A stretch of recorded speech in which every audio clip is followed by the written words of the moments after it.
मेरे साथ इतना प्रॉब्लम हुआ तो किसी ने मेरा साथ नहीं दिया था। हाँ, हालाँकि मेरा एक दोस्त है, वो उसने उसको तो मैंने कभी लाइफ़ में बताया भी नहीं था इतना।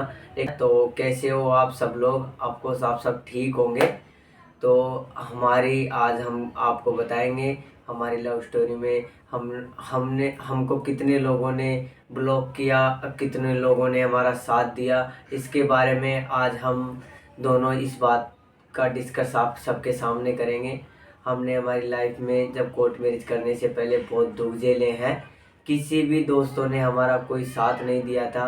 कहने का मतलब जो दोस्त जब हम दोनों एक दूसरे को बहुत चाहते थे, बहुत दिनों पहले ही हमने ना शादी का डिसाइड कर लिया था कि हम शादी करेंगे। तो मैं करीबन सभी दोस्तों से चर्चा करने सा लग गया था कि मैं शादी उसी से करूँगा। करीब मेरे जितने भी दोस्त थे, सबको ये भी पता था कि ये शादी इसी से करेगा, लेकिन सभी को ना कन्फर्म नहीं था, क्योंकि कई दोस्त हैं मेरे जो भरोसा भी नहीं करते थे, बट मैंने पहले ही डिसाइड कर लिया था कि शादी इसी से करूँगा। गाइज मेरे घर पे भी सबको पता चल गया था कि ये उसी से शादी करेगी। और मेरे जितने भी फ्रेंड्स हैं उनको सबको पता था कि ये उसी से शादी करेगी। मैंने सबको बता दिया था, लेकिन कोई विश्वास नहीं करता था हम पे। ऐसे बोलते थे कि ये तो अभी प्यार में पागल है इसलिए ऐसे बोल रही है। लेकिन मेरे मन में विश्वास था कि मैं शादी इन्हीं से करूँगी, और मैंने वही किया।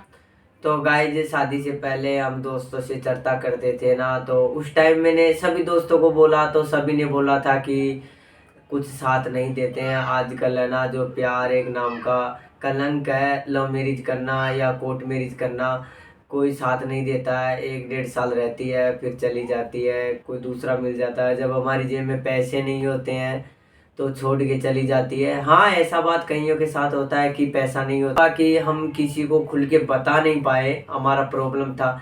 लेकिन हर एक किसी दोस्त ने मेरे को मना कर दिया था। जब मेरा पता लग जाता था आपस में मनीषा जी के और मेरे घर वालों को, तो कई दोस्तों मेरे से बात करना ही छोड़ दिए थे।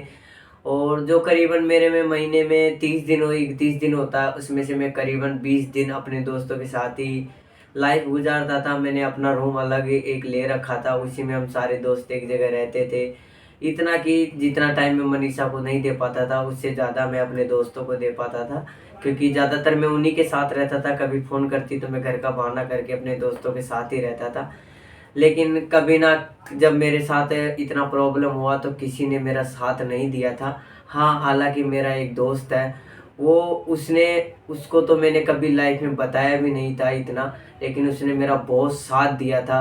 इतनी मजबूरी में भी उसने मेरा बहुत साथ दिया। कोई दोस्त ने तो बाइक भी तो बहुत दूर है, वो मुझे खुद 25-30 किलोमीटर पैदल छोड़ के गया था।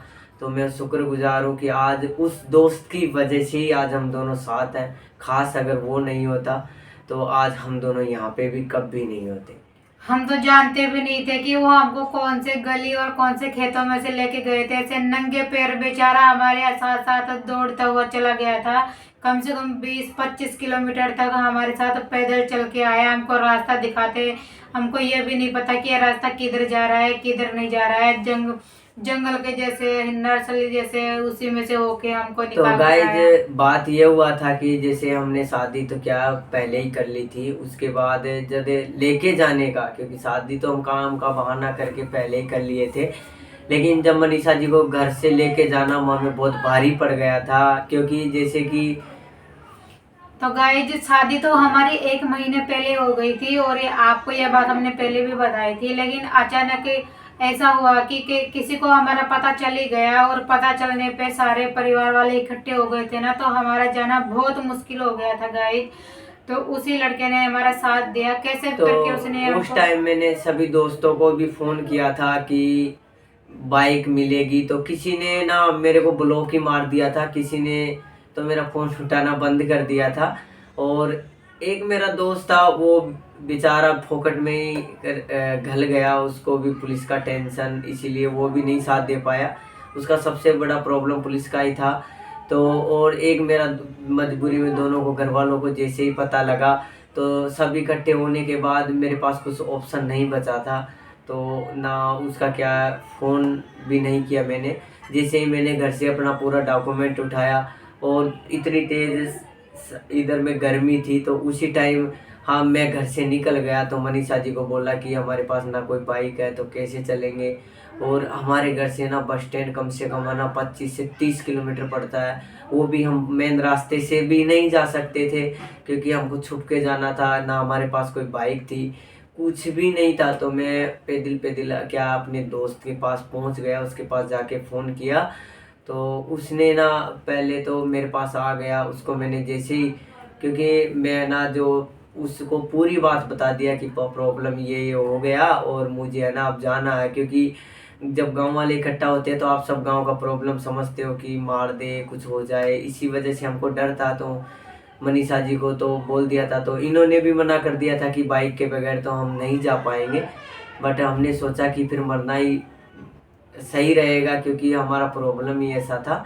तो उस दोस्त को जैसे प्रॉब्लम बताया तो एक बार में मुझे उसने हमको समझाया कि देखो अगर आप पकड़े जाएंगे तो भी मरेंगे, यहाँ रहेंगे तो भी मरेंगे, इससे अच्छा है कि आप एक बार कदम उठा लो। और हमने उसी के कहने पर और उसी के विश्वास पे हम उसके साथ साथ निकल पड़े बस। तो उसने जैसे पहले तो हम पीछे के रास्ते से निकल आए दोनों, मेरा दोस्त और मैं, और मनीषा जी के पीछे वाले रास्ते में जैसे ही पहुंचे थे तो इनके गांव में से कोई मिल गया था, नाम नहीं गाइस। जैसे ही मनीषा जी को आया तो इनके गली में से कोई आ गया था, तो उसने क्या मेरे को देख लिया था, और जैसे मेरे घर वालों ने उनके पास फ़ोन भी कर दिया था कि आप सब आ जाओ। तो उधर से सब जा रहे थे तो वो मिल गया, तो उसे कैसे भी उलझा के बातों में उसे भेजा। और जैसे ही मनीषा को सरसों के खेत से बहुत मुसीबत से मेरे पैर में कांटे टूट गए थे, और मेरा दोस्त तो ना ऐसी चप्पल पहन रखा था, वो उसने हमारे लिए बहुत बहुत मुसीबत उठाई। उसने हमें ऐसे ऐसे रास्तों से लेके गया था, कभी गेहूं के खेत थे, कभी किसका खेत था, कभी डोलियां कूद रहे थे, कभी तार। तो ऐसे में हम बहुत परेशान हुए थे, लेकिन हमारे उस दोस्त ने हमें बढ़िया अच्छे हाईवे पे लाया, कोथून वाला हाईवे होता है वहाँ पे। एक जो से ही कोई चप्पल बेचने वाला था, तो उस भाई को हमने बोला कि भैया आप एक दिन में कितना बिक्री कर लोगे, तो उन्होंने बोला 500 रुपये तक।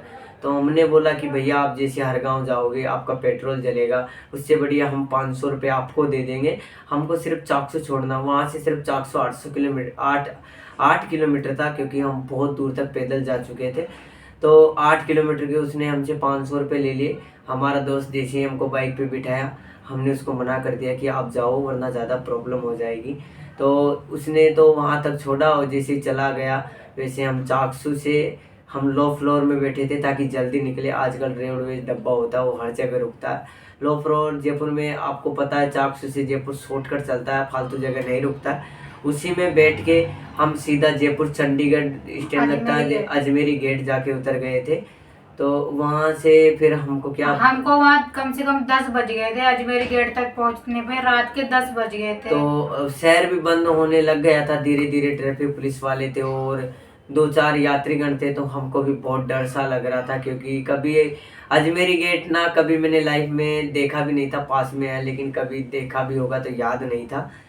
तो गाइज बहुत मुसीबत आई थी कि किसी भी दोस्त ने हमारा कोई साथ नहीं दिया था। आगे की लव स्टोरी हम अगले वाले पार्ट में ज़रूर बताएंगे आपको। तो मिलते हैं अगले ब्लॉग में, तब तक के लिए बाय बाय।